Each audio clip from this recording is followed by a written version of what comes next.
The emotion of sex has back of it the possibility of three constructive potentialities.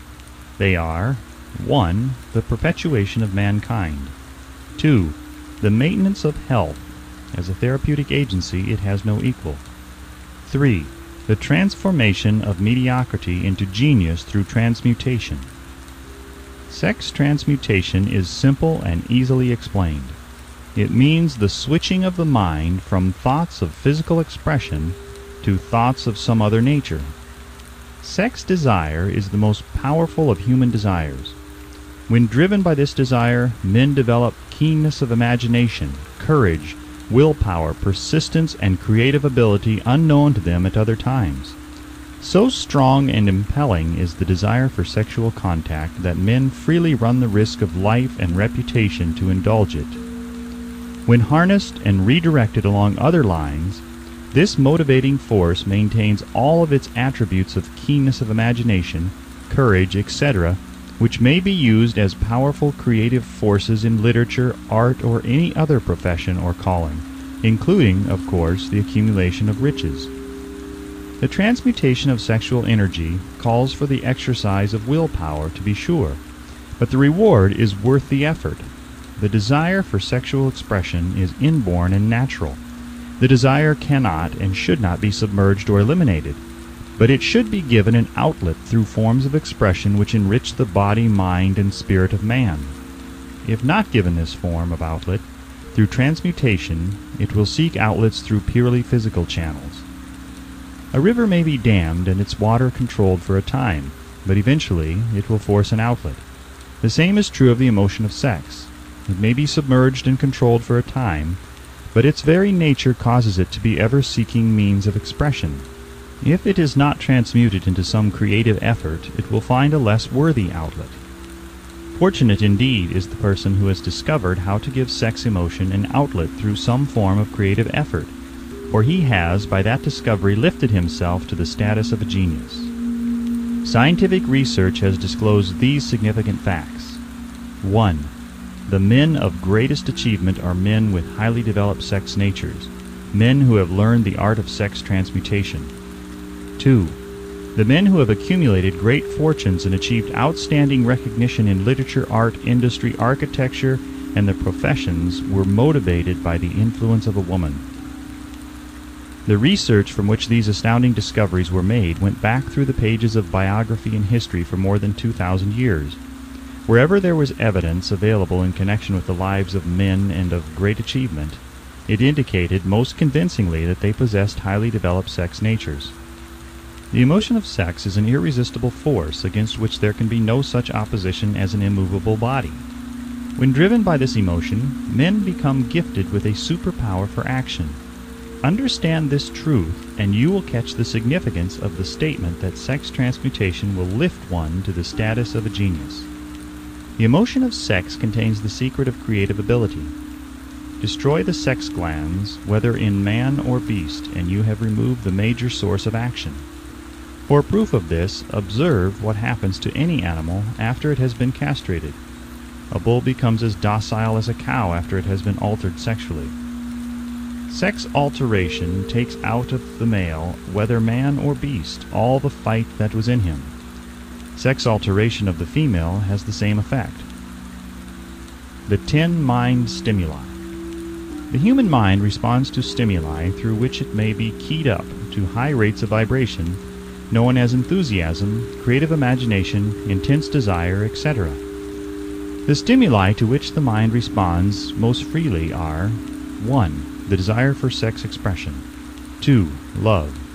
3. A burning desire for fame, power, or financial gain, money.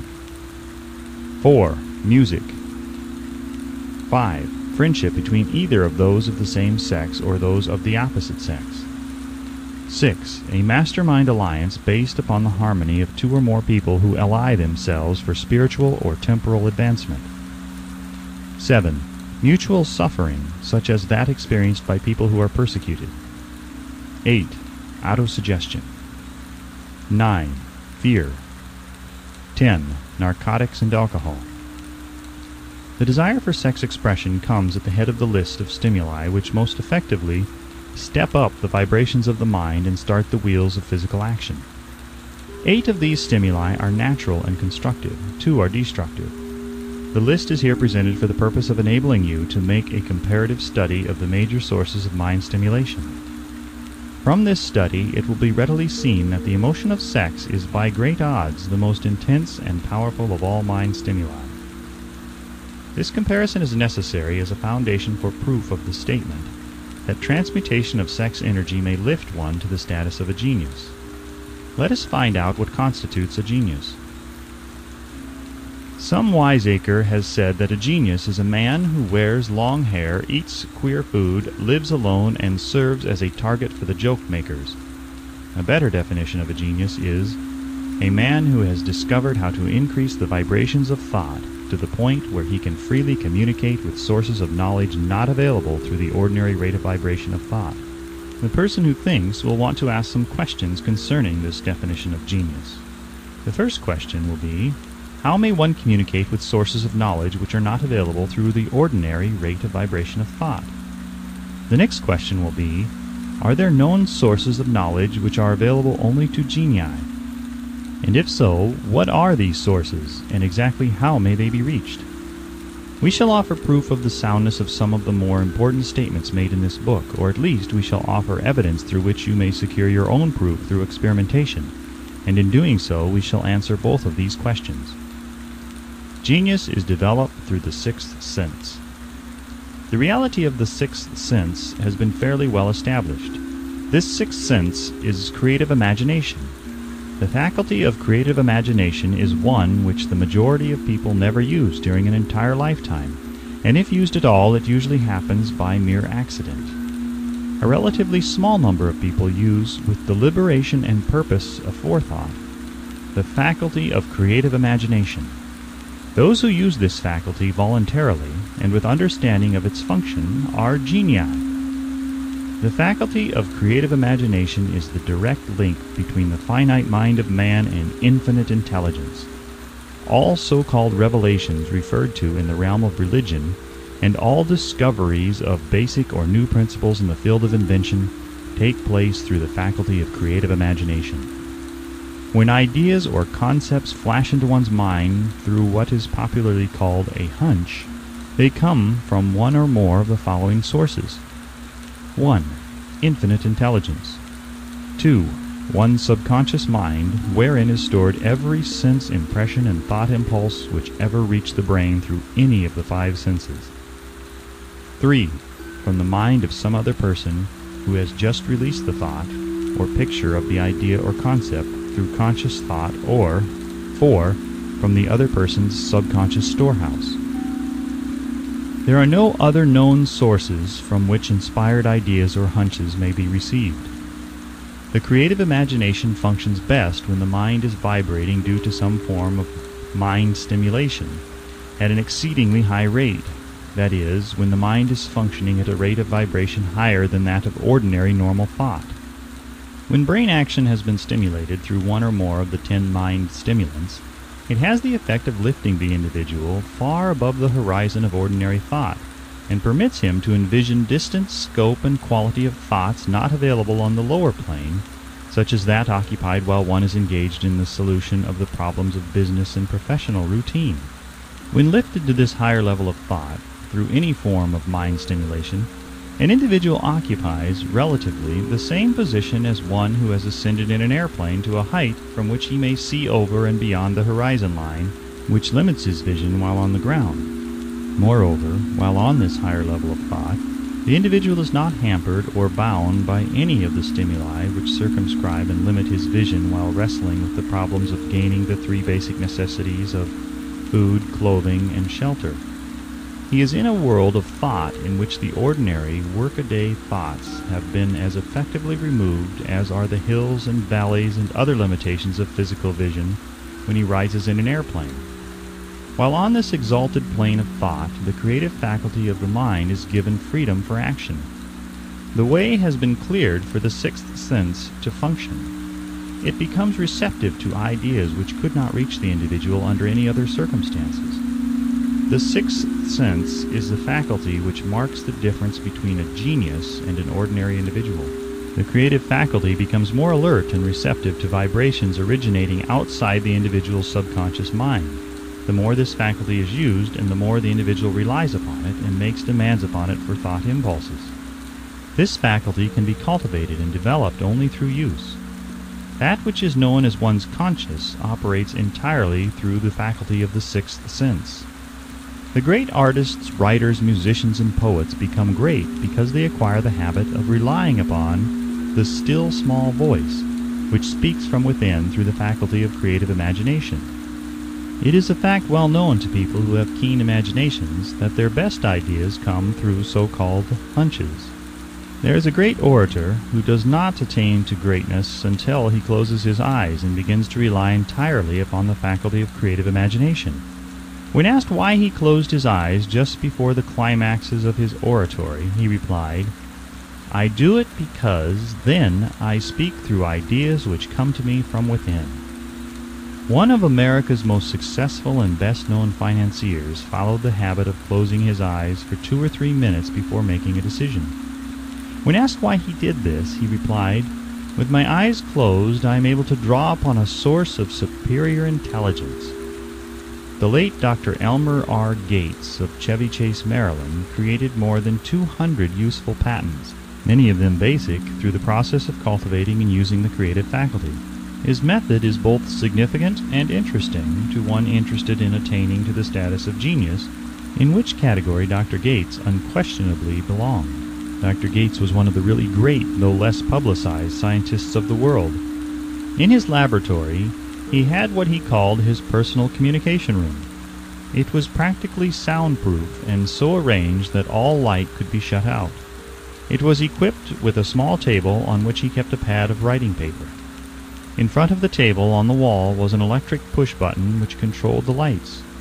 When Dr. Gates desired to draw upon the forces available to him through his creative imagination, he would go into this room, seat himself at the table, shut off the lights, and concentrate upon the known factors of the invention on which he was working, remaining in that position until ideas began to flash into his mind in connection with the unknown factors of the invention.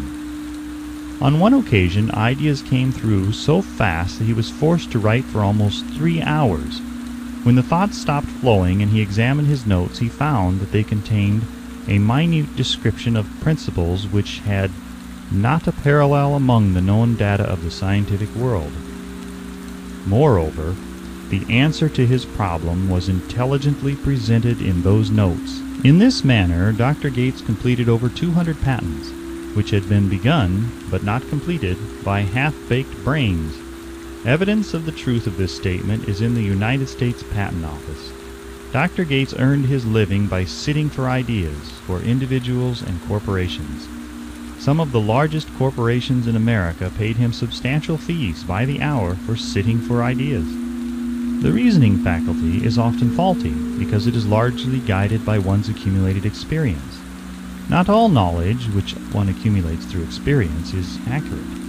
Ideas received through the creative faculty are much more reliable for the reason that they come from sources more reliable than any which are available to the reasoning faculty of the mind. The major difference between the genius and the ordinary crank inventor may be found in the fact that the genius works through his faculty of creative imagination, while the crank knows nothing of this faculty. The scientific inventor, such as Mr. Edison and Dr. Gates, makes use of both the synthetic and the creative faculties of imagination. For example, the scientific inventor or genius begins an invention by organizing and combining the known ideas or principles accumulated through experience, through the synthetic faculty, the reasoning faculty. If he finds this accumulated knowledge to be insufficient for the completion of his invention, he then draws upon the sources of knowledge available to him through his creative faculty. The method by which he does this varies with the individual, but this is the sum and substance of his procedure. 1. He stimulates his mind so that it vibrates on a higher than average plane, using one or more of the 10 mind stimulants or some other stimulant of his choice.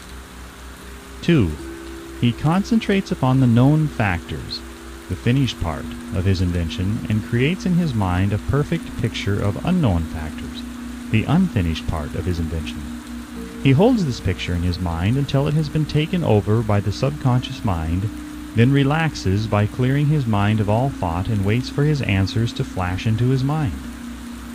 Sometimes the results are both definite and immediate. At other times the results are negative, depending upon the state of development of the sixth sense or creative faculty. Mr. Edison tried out more than 10,000 different combinations of ideas through the synthetic faculty of his imagination before he tuned in through the creative faculty and got the answer which perfected the incandescent light. His experience was similar when he produced the talking machine. There is plenty of reliable evidence that the faculty of creative imagination exists. This evidence is available through accurate analysis of men who have become leaders in their respective callings without having had extensive educations. Lincoln was a notable example of a great leader who achieved greatness through the discovery and use of his faculty of creative imagination. He discovered and began to use this faculty as the result of the stimulation of love which he experienced after he met Anne Rutledge, a statement of the highest significance in connection with the study of the source of genius. The pages of history are filled with the records of great leaders whose achievements may be traced directly to the influence of women who aroused the creative faculties of their minds through the stimulation of sex desire. Napoleon Bonaparte was one of these. When inspired by his first wife, Josephine, he was irresistible and invincible. When his better judgment or reasoning faculty prompted him to put Josephine aside, he began to decline. His defeat and St. Helena were not far distant.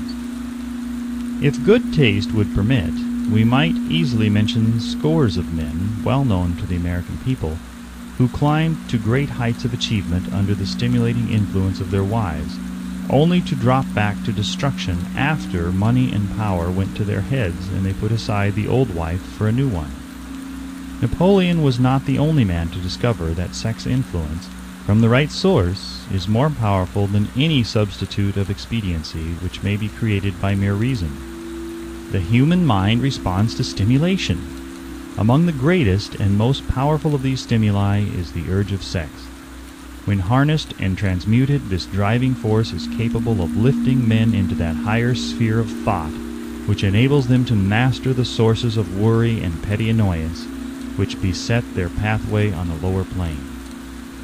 Unfortunately, only the genii have made the discovery. Others have accepted the experience of sex urge without discovering one of its major potentialities, a fact which accounts for the great number of others as compared to the limited number of genii. For the purpose of refreshing the memory in connection with the facts available from the biographies of certain men, we here present the names of a few men of outstanding achievement, each of whom was known to have been of a highly sexed nature. The genius which was theirs undoubtedly found its source of power in transmuted sex energy. George Washington, Napoleon Bonaparte, William Shakespeare, Abraham Lincoln, Ralph Waldo Emerson, Robert Burns, Thomas Jefferson, Albert Hubbard, Albert H. Gary, Oscar Wilde, Woodrow Wilson, John H. Patterson, Andrew Jackson, Enrico Caruso. Your own knowledge of biography will enable you to add to this list. Find, if you can, a single man in all history of civilization who achieved outstanding success in any calling who was not driven by a well-developed sex nature. If you do not wish to rely upon biographies of men not now living, take inventory of those whom you know to be men of great achievement and see if you can find one among them who is not highly sexed.